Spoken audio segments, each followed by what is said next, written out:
ஆண்டவராகிய இயேசுவின் நாமத்தினால் நான் உங்களை வாழ்த்துகிறேன். கர்த்தர் உங்களை ஆசீர்வதிப்பாராக. இந்த அருமையான நாளிலும் கூட தொடர்ச்சியாக ஏசாயா தீர்க்கதரிசியின் புஸ்தகத்திலிருந்து வேத ஆராய்ச்சியாக சில வசனங்களை நான் உங்களோடு கூட பகிர்ந்து கொள்ள ஆசைப்படுகிறேன். கவனமாய் கேளுங்கள். ஏசாயா 13ஆம் அதிகாரத்திலே 19ஆம் வசனத்தில் எழுதப்பட்டிருக்கிறதை வாசிக்கிறேன். ராஜ்யங்களுக்குள் அலங்காரமும் கல்தேயருடைய பிரதான மகிமையுமாகிய பாபிலோனானது தேவனால் சோதோமும் கொமராவும் கவிழ்க்கப்பட்டது போல கவிழ்க்கப்படும் என்று எழுதப்பட்டிருக்கிறது. இந்த பூமியிலே ஆண்டவர் சில அருமையான தேசங்களை, பட்டணங்களை பிரதானமாக பார்க்கிறார். ராஜ்யங்களுக்குள் அலங்காரம் என்று எழுதப்பட்டிருக்கிறது. கல்தேயருடைய பிரதான மகிமையுமாகிய பாபிலோன் என்று எழுதப்பட்டிருக்கிறது.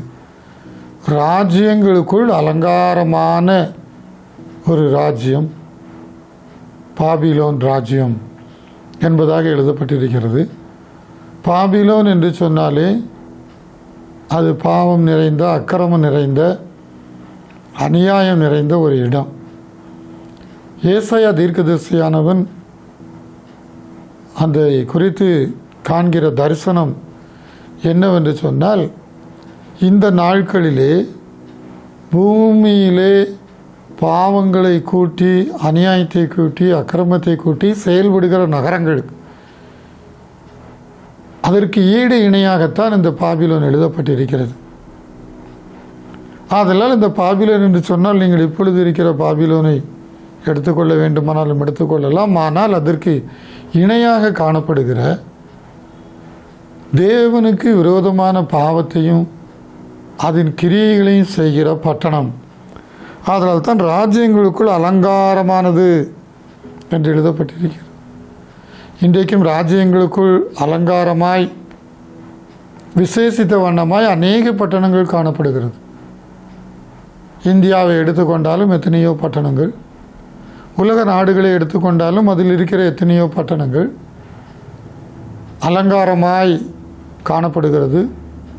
ஜனங்களும் அலங்காரமாய் காணப்படுகிறார்கள், பட்டணங்களையும் அலங்கரித்து வைத்திருக்கிறார்கள்.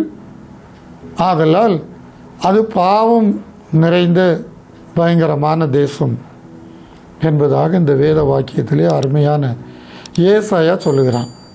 அவன் அப்படி சொல்லிவிட்டு என்ன சொல்லுகிறான்? கல்தேயருடைய பிரதான மகிமையுமாகிய பாபிலோனானது, கல்தேயர் என்று பார்க்கும் பொழுது வியாபாரம் செய்கிறவர்கள் என்று எடுத்துக்கொள்ளலாம். வியாபாரம் செய்கிறவர்களுடைய பிரதான மகிமை ஆகிய அந்த தேசம் என்று எழுதப்பட்டிருக்கிறது. அப்போ வியாபாரம் செய்கிற பட்டணம், இன்றைக்கு எத்தனை பட்டணங்களில், ஒவ்வொரு பட்டணங்களிலும் ஒவ்வொரு வகையான வியாபாரங்கள் நடைபெறுகிறது. அங்கு என்ன விளைகிறதோ, அங்கே என்ன தொழில் செய்கிறார்களோ, அங்கே எதை வைத்திருக்கிறார்களோ அதை பிரதானமாக்கி அதனையே அநேக வியாபாரிகள் வியாபாரம் செய்கிறார்கள். அதனை குறித்து அப்படியே வகை வகையாய் பேசி, வகை வகையாய் பிரித்து, வகை வகையாய் அப்படியே அதற்கு கட்டணத்தை நிர்ணயித்து அதனை விற்கிறார்கள். எங்கு பார்த்தாலும் இன்றைக்கு வியாபாரமானது அதிபயங்கரமாய் காணப்படுகிறது. பூமி முழுக்க எது அதிகமாய் காணப்படுகிறது என்று நீங்கள் பார்க்கும் பொழுது வியாபாரம்தான். பாபிலோன் என்று சொன்னாலே வியாபாரம். அங்கே என்ன வியாபாரம்? எல்லா விதமான வியாபாரமும், பணமும் பெருகி போய்விட்டது. அதனால் பாவமும் பெருகிவிட்டது, அக்கிரமும் பெருகிவிட்டது. அதான் இதில் மிக முக்கியமாக எழுதப்பட்டிருக்கிற காரியம். அப்படி இருக்க அதனை குறித்து தான் ஆண்டவர் சொல்லுகிறார், பிரதான மகிமையுமாகிய பாபிலோன், இன்றைக்கு பிரதானமாய் காணப்படுகிற பட்டணங்கள், அவை வாசமாய் இருக்கிறவர்கள், அவைகளில் காணப்படுகிற காரியங்கள் என்ன நடக்கிறது என்று பார்க்கும் பொழுது, தேவனால் சோதோமும் கொமராவும் கவிழ்க்கப்பட்டது போல் கவிழ்க்கப்படும். இந்த பாபிலோன் பாவம் நிறைந்த, அக்கிரமம் நிறைந்த, அநியாயம் நிறைந்த பட்டணங்கள், இடங்கள் யாவுமே அன்றைக்கு தேவனால் சோதோம் கொமரா கவிழ்க்கப்பட்டது போல கவிழ்க்கப்பட்டு போகும் என்று எழுதப்பட்டிருக்கு. இது ஒரு அருமையான ஒரு தீர்க்க தரிசனம். இந்த நாட்களிலும் எங்கு பார்த்தாலும் வியாபாரங்கள் நடைபெறுகிறது. பாபிலோனை போல வியாபாரங்கள் சில பட்டணங்களில் நடைபெறுகிறது. நம்ம எல்லா பட்டணங்களையும் சொல்லாவிட்டாலும் இந்த பாவம் பெருகின பட்டணங்கள், வியாபாரம் பெருகின பட்டணங்கள், இதை இன்றைக்கு நீங்கள் மனதில் வைத்துக் கொள்ள வேண்டும். ஏனென்று சொன்னால் வேதத்தில் எழுதப்பட்டிருக்கிறது, தீர்க்கதரிசியானவன் சொல்லுகிறான், அது கவிழ்க்கப்பட்டு போம். ஆண்டவர் எப்படி கவிழ்த்து போடுவாராம்? சோதோமை போல கொமராவை போல கவிழ்த்து போடுவார் என்று எழுதப்பட்டிருக்கிறது. அதில் இன்னொரு மறைமுகமான ஒரு காரியம் அதில் எழுதப்பட்டிருக்கிறது. சோதோம் கொமரா என்றால் வேதம் சொல்லுகிறது, அப்படியே பாவம் நிறைந்து மகா பாவிகள் என்ற ஒரு வார்த்தையை வைத்திருந்த அந்த பட்டணம். சோதோமின் ஜனங்கள் பொல்லாதவர்களும் மகா பாவிகளுமாய் இருந்தார்கள் என்று அருமையான வேதம் கூறுகிறது. ஆதியாகம புஸ்தகத்திலே நீங்கள் அதை வாசித்து பார்க்கலாம். சோதோமின் ஜனங்கள் பொல்லாதவர்கள், மகா பாவிகள். இன்னொரு இடத்தில் என்ன எழுதப்பட்டிருக்கிறது? தேவன் பூமியை பார்த்தார், அது சீர்கெட்டதாக இருந்தது என்று எழுதப்பட்டிருக்கிறது. ஆதாமுக்கு பிறகு தேவன் இந்த பூமியை பார்க்கும் பொழுது நோவாவின் காலத்திலே சீர்கெட்டதாக இருந்தது, சீக்கிரமாக சீர்கெட்டு போயிற்று. அதனால் தேவன் அதை அழித்தார். அங்கும் பாவிகள் நிறைந்து விட்டார்கள். ஆதலால் தேவன் அதை அழிக்க சித்தமானார். வேதத்தில் எழுதப்பட்டிருக்கிறது. இந்த இடத்திலே தேவன் சொல்கிற மிக முக்கியமான காரியங்கள் என்னவென்று பார்க்கும் பொழுது, அதனால் பாவம் நிறைஞ்சிட்டினாலே அழிவு வருகிறது. இன்றைக்கு பாவத்திற்கு குறைவே இல்லை. இன்றைக்கு எங்கு பார்த்தாலும் பாவம் பெருகிறது. பாவிகள் எங்கு பார்த்தாலும் பெருகி இருக்கிறார்கள். பாவிகளை அழிக்கப் போகிறார் என்று சொல்லி இந்த வேதத்தில் எழுதப்பட்டிருக்கிறது. அப்படி இருக்கும் பொழுது நாம் இந்த நாட்களில் கவனிக்க வேண்டிய காரியங்கள் என்ன? நாம் எவ்வாறு நடந்து கொண்டால் தப்பித்துக் கொள்ளலாம் என்பதை குறித்து நான் உங்களோடு கூட பகிர்ந்து கொள்ள ஆசைப்படுகிறேன். ஆதலால் சோதோம் கொமராவை போல கவிழ்த்து போட வேண்டும் என்று சொன்னால், பொல்லாதவர்களும் மகா பாவிகளுமாய் இருந்தார்கள். இந்த நாட்களில் ஜனங்களை பாருங்கள், சிறியவர் முதல் பெரியவர் வரை. இது வேதம் சொல்லுகிற இந்த வார்த்தையானது யாவருக்குள்ளாயும் இறங்கி நிற்கிறது. பொல்லாதவர்கள் என்று சொன்னால் யார்? சுருக்கமாய் சொல்லுகிறதை கவனமாய் கேளுங்கள். பொல்லாங்கன் என்று வேத வாக்கியத்தில் எதிராளியாகிய பிசாசை குறித்து சொல்லுகிறது. பொல்லாங்கனுடைய என்று எழுதப்பட்டிருக்கிறது. அவன் தான் பொல்லாதவன். அடுத்தால வேதம் என்ன சொல்லுகிறது? அவனால் தான் இந்த பூமியிலே அநேக பொல்லாங்கான காரியங்கள் நடக்கிறது, பொல்லாப்பு நடக்கிறது. வாதை உன் கூடாரத்தை அணுகாது, பொல்லாப்பு நேரிடாது என்று சொன்னார். அவன் ஒரு பொல்லாங்கை. அடுத்தாற்போல் வேதம் என்ன சொல்லுகிறது? பொல்லாதவர்களாகி நீங்கள் என்று வேதத்தில் எழுதப்பட்டிருக்கிறது. ஜனங்கள், மக்கள் பொல்லாதவர்கள். நீங்கள் என்று இயேசுவானவர் அந்த காலத்திலேயே ஜனங்களை பார்த்து சொன்னார், பொல்லாதவர்களாகிய நீங்கள் உங்கள் பிள்ளைகளுக்கு நல்ல ஈவுகளை கொடுக்க அறிந்திருக்கும் போது பரமபிதாவானவர் தம்மிடத்தில் வேண்டிக் கொள்கிறவர்களுக்கு பரிசுத்த ஆவியை கொடுப்பது அதிக நிச்சயம் அல்லவா? மனிதனும் பொல்லாங்கானதை செய்கிறான், பொல்லாதவன் என்று இந்த வேதமும் சொல்லுகிறது.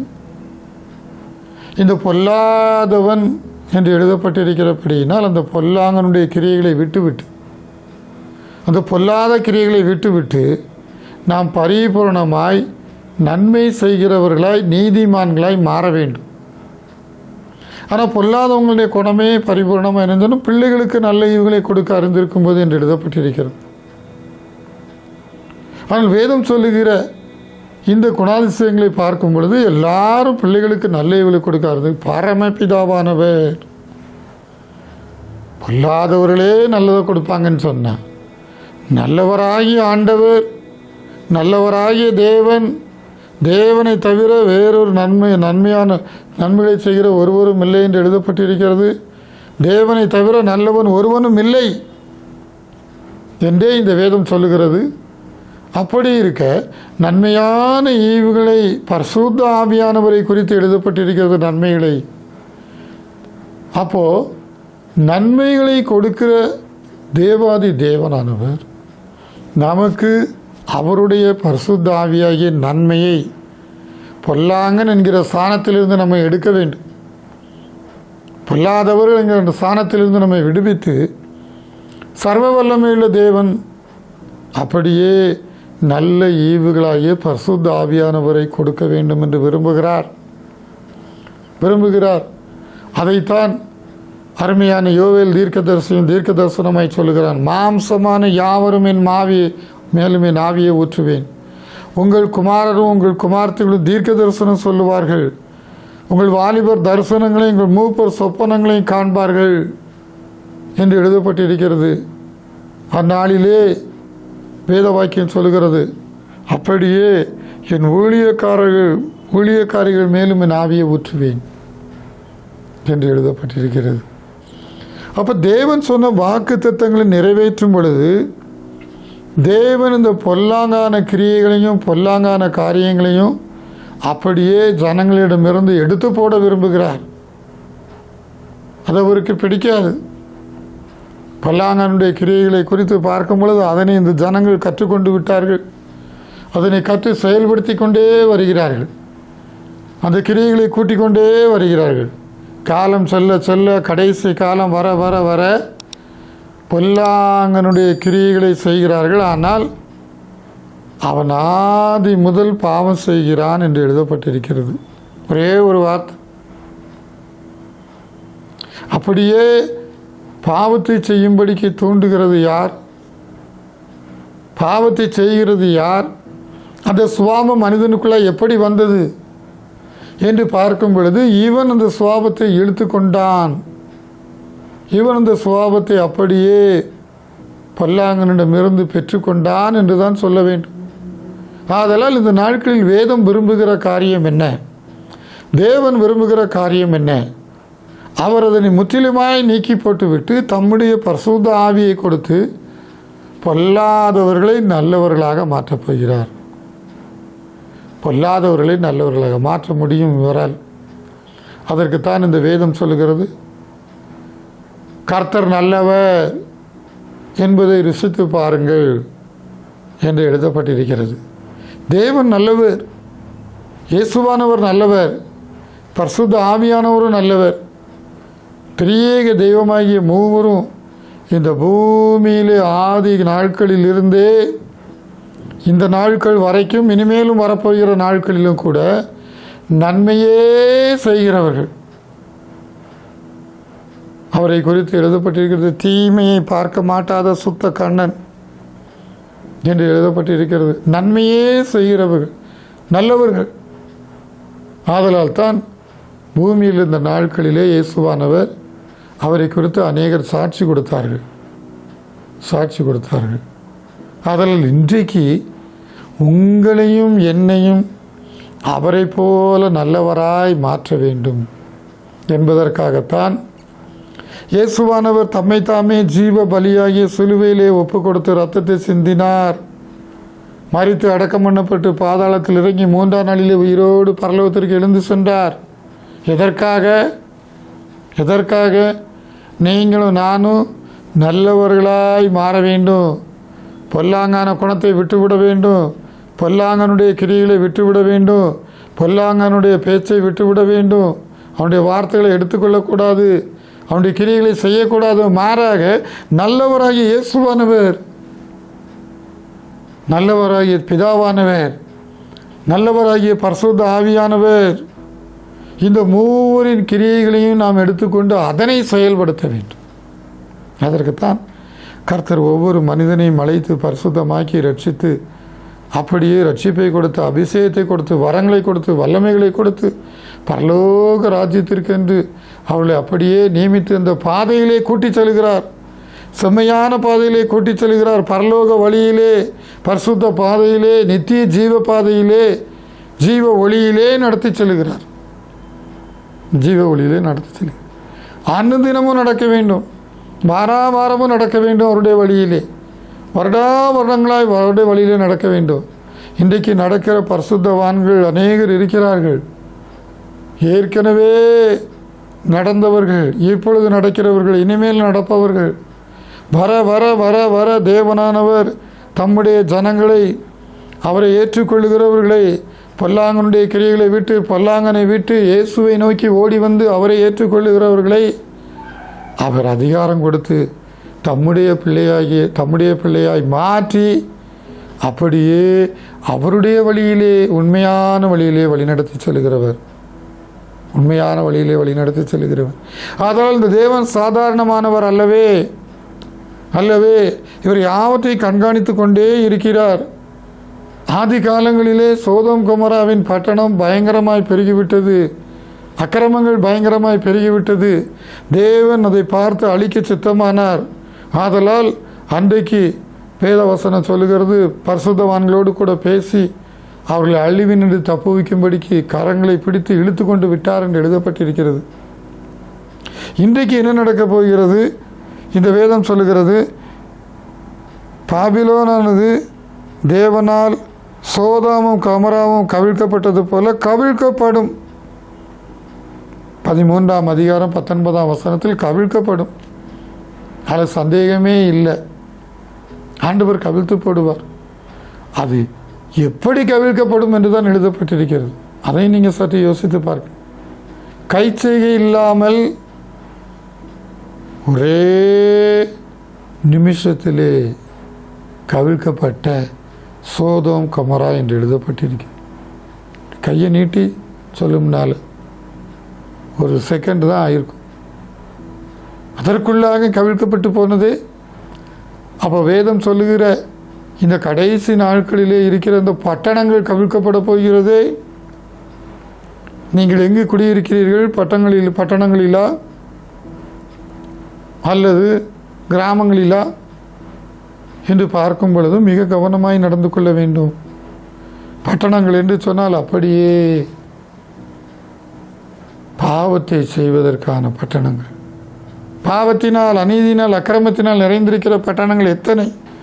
அதன் வழியாய் ஓடுகிற ஜனங்கள், அதனையே செயல்படுத்துகிற ஜனங்கள், இன்றைக்கு வேதத்தை வாசிக்காதபடிக்கு, தியானிக்காதபடிக்கு, பரிசுத்தராகிய தேவனை பார்க்காதபடிக்கு, பூமியே பார்த்து மாம்ச கண்களால் வேண்டாத பாவத்தையும் அநியாயத்தையும் அக்கிரமத்தையும் பார்த்து அப்படியே தேவனை தேடாமல் செயல்படுகிற ஜனங்களுக்கு எச்சரிப்பாக எழுதப்பட்டிருக்கிறது.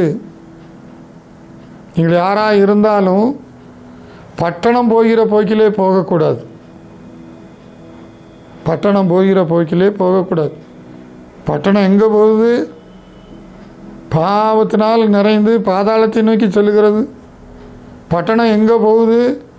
அநியாயத்தினால் நிறைந்து, அக்கிரமத்தினால் நிறைந்து அழிய போகிறது. பட்டணம் எங்கு செல்லுகிறது?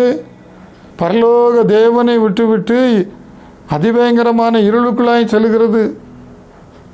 நீங்கள் நன்றாய் வேதத்தை அதனோடு ஒப்பிட்டு பார்க்கும் பொழுது உலக வாழ்க்கையிலே இன்றைக்கு பட்டணங்கள் என்ன செய்கிறது, பட்டணம் என்ன செய்யணும் ஒப்பிட்டு பார்த்தால் நீங்கள் எளிதாய் கண்டுகொள்ளலாம். ஆதலால் அந்த பட்டணத்தில் செய்யப்படுகிற பாவத்தை இன்றைக்கு அறியாமல் செய்கிறார்களா, அறிந்து செய்கிறார்களா என்று பார்க்கும் பொழுது அநீதியெல்லாம் பாவம்தான். என்று எழுதப்பட்டிருக்கிறது. வேதம் அதைத்தான் சொல்லுகிறது. அநீதி, நீதிக்கு புறம்பாக இருக்கிற எல்லாம் பாவம். இந்த வேதம் சொல்லுகிற காரியங்கள் யாவும் நீதியானது. இந்த வேதத்திற்கு புறம்பே சொல்லுகிற காரியங்கள் யாவும், செய்கிற காரியங்கள் அநீதியானது. அதனால் அநீதி எல்லாம் பாவம்னு எழுதியாச்சு. இன்றைக்கு பூமி முழுவதிலும் இருக்கிற பட்டணங்களிலே, பூமியிலே அநீதி நிறைந்து காணப்படுகிறது, அக்கிரமம் நிறைந்து காணப்படுகிறது. அதனால் தேவன் அழிக்க சித்தமானார். அதனால் என்ன வருகிறது? பட்டணங்களுக்கு முடிவு வருகிறது, அழிவு வருகிறது. வசனங்கள் ஒருவாளும் பொய் சொல்லுவதில்லை, நிறைவேறப் போகிறது. ஆதலால் என்ன செய்ய வேண்டும்? நாம் இதனை அப்படியே நம்முடைய கண்களை தேவனை நோக்கி திருப்ப வேண்டும். நம்முடைய சிந்தனையை தேவனை நோக்கி திருப்ப வேண்டும். நம்முடைய செயல்களை பரிசுத்தமான தேவனுக்கு பிரியமானதா என்று பார்த்து செய்ய வேண்டும். இதான் ரொம்ப முக்கியம். மனம் போன போக்கில் போகக்கூடாது. அப்படியே மூளை சொல்லுகிற போக்கிலே போகக்கூடாது. சிந்தையின் வழியிலே நடக்கக்கூடாது. அப்படியே கண்களின் காட்சியிலே நடக்கக்கூடாது. நெஞ்சின் வழிகளிலும் நடக்கக்கூடாது. அருமையான பிரசங்கியின் புஸ்தகத்தில் எச்சரிக்கிறார் ஆண்டவர். உன் நெஞ்சின் வழிகளிலும் உன் கண்ணின் காட்சிகளில் நட. சத்தம் போட்டுக்கிட்டே இருக்கிறாரு, கேட்கவே இல்லை. கர்த்தருக்கு பயப்படுதல் என்னது என்று சொல்லி எழுதி வைக்கிறாரு, கேட்கல. உடனே ஆண்டவர் சொல்றார், உன் நெஞ்சின் வழிகளிலும் உன் கண்ணின் காட்சியில் நட. ஆனாலும் தேவனுடைய நியாயத்திலே கொண்டு வந்து நிறுத்துவார் என்று அறி. அநியாயம் செய்வது தண்ணி மாதிரி எல்லாரும் செய்யலாம். அக்கிரமம் செய்வது தண்ணி மாதிரி செய்யலாம். ஆனால் ஆண்டவர் அதனை ஒத்துக்கொள்ள மாட்டாரே. வேதம் அதனை ஒதுக்கி விடுகிறதே, வெறுத்து விடுகிறதே. தேவனுக்கு பிடிக்காது, இயேசு கிறிஸ்துவுக்கு பிடிக்காது, பரிசுத்த ஆவியானவருக்கு பிடிக்காது. ஆதலால் இந்த வேத வாக்கியம் என்ன சொல்லுகிறது? அவைகளை செய்கிற ஜனங்கள் ஏராளமாக இருக்கிறார்கள். அவைகளை விட்டு ஆண்டவருடைய வேதம் என்ன சொல்லுகிறது? What the Holy Bible says, how to walk in this world in these last days. எப்படி இந்த வேதத்தின்படி நாம் நடக்க வேண்டும்? இதன்படி நடந்தால் பரலோக ராஜ்யம். இது ஒளி நிறைந்தது, இது பரிசுத்தம் நிறைந்தது, இது பயங்கர பரிபூர்ணமான, அப்படியே ஆசீர்வாதம் நிறைந்த ஒரு வாழ்க்கை வழி.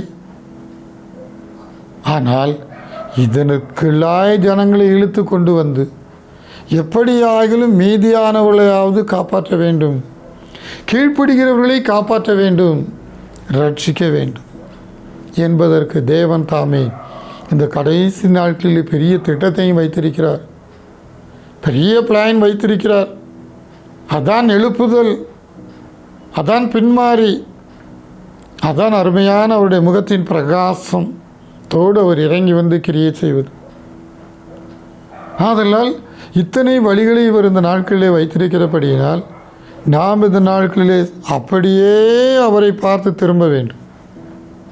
அவரை பார்த்து திரும்பி பரிபூரணமாக வேதத்தை முதலாவது முழுக்க வாசிக்க வேண்டும். 3 நேரம் சாப்பிடும் வண்ணமாக 3 நேரமாவது வாசிக்க வேண்டும். 3 நேரம் வாசித்து 3 நேரத்திலும் அதில் எழுதப்பட்டிருக்கிற சொல்லப்பட்டிருக்கிற அருமையான வார்த்தையின்படியே செய்ய வேண்டும். வார்த்தையின்படியே செய்ய வேண்டும். எல்லாரும் வாசிக்கலாம், எல்லாரும் காதால் கேட்கலாம். ஆனால் யார் செய்கிறார்கள் என்பதைத்தான் ஆண்டவர் இன்றைக்கு கேள்வியாக கேட்கிறார். கர்த்தருடைய வேதத்தின்படி நடக்கிற உத்தம மார்க்கத்தார் பாக்கியவான்கள் என்று எழுதப்பட்டிருக்கிறது.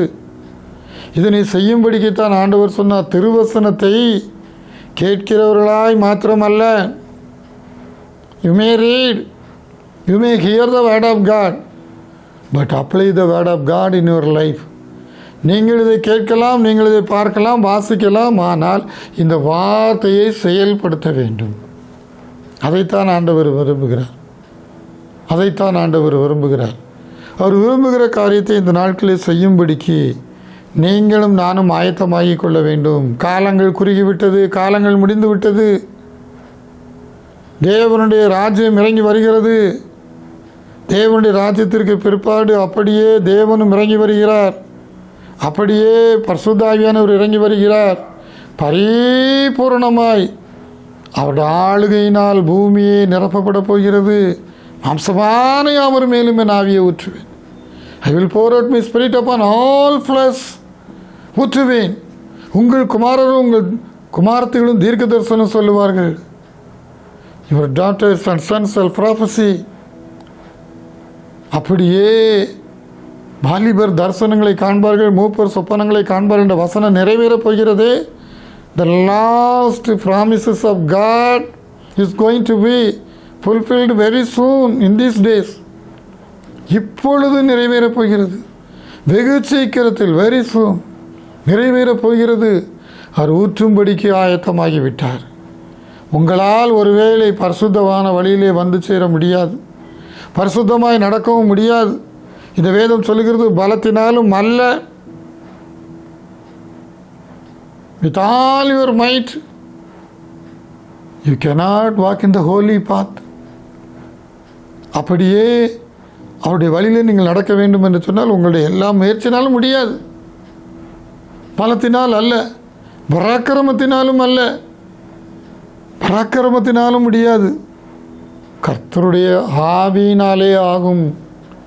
தேவனுடைய ஆவியானவர் மாத்திரமே உங்களை பரிசுத்தமான பாதையிலே வழிநடத்தி சென்று உங்களை பரிசுத்த ஆவியினால் நிரப்பி உங்களுக்குள்ளாய் வரங்களையும் கனிகளையும் கொடுத்து அப்படியே ஆசீர்வாதமான பாத்திரமாய் மாற்றுகிறார். இந்த ஆசீர்வாதமான பாத்திரராய் மாற்றி உங்களை பரலோக ராஜ்யத்திற்கும் கூட்டி செல்லுவார். காலம் சமீபித்து விட்டது, காலம் நெருங்கிவிட்டது, காலம் வந்துவிட்டது.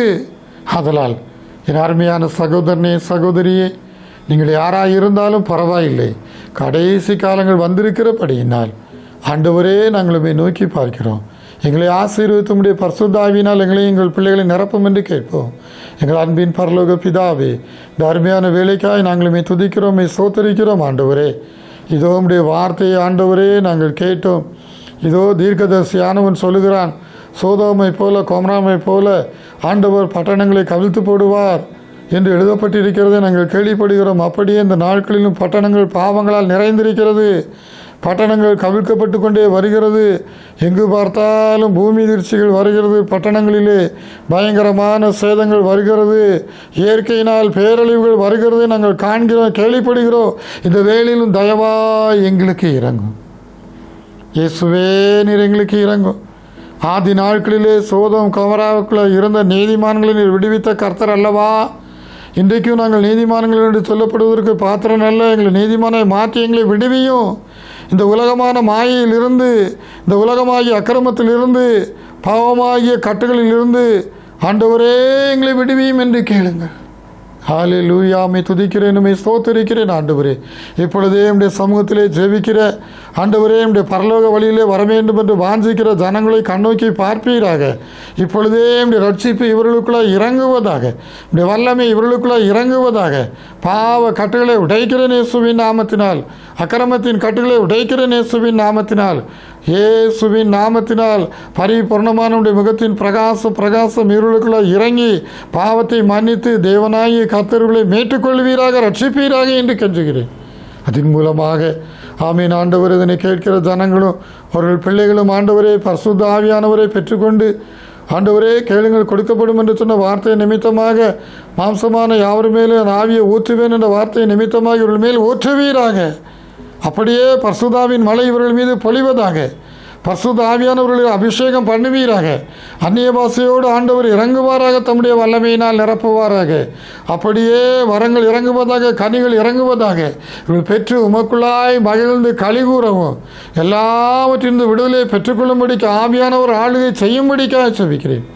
அப்படிப்பட்ட கிருபை இரக்கம் இப்பொழுதே இதனை கேட்கிற, விசுவாசிக்கிற, ஜெபிக்கிற யாவருக்குள்ளும் ஆவியானவர் இறங்குவாராக. ஆவியின் நிறைவினால் கட்டுகள் உடைந்து போவதாக. நன்மையும் சமாதானமும் கிருபையும் இரக்கம் இப்பொழுதே ஆட்கொள்ளுவதாக. குடும்பமாய் இவர்கள் பிள்ளைகளை நீர் ஆசீர்வதித்து, இவர்கள் சந்ததியார்களை நீர் ஆசீர்வதித்து, உற்றார் உறவுகளையும் நீர் ஆசீர்வதித்து நீரே ரட்சிப்பீராக, ஆசீர்வதிப்பீராக. இயேசு கிறிஸ்துவின் நாமத்தில் ஜெபிக்கிறேன், ஜீவனுள்ள எங்கள் அருமை பிதாவே, ஆமேன்.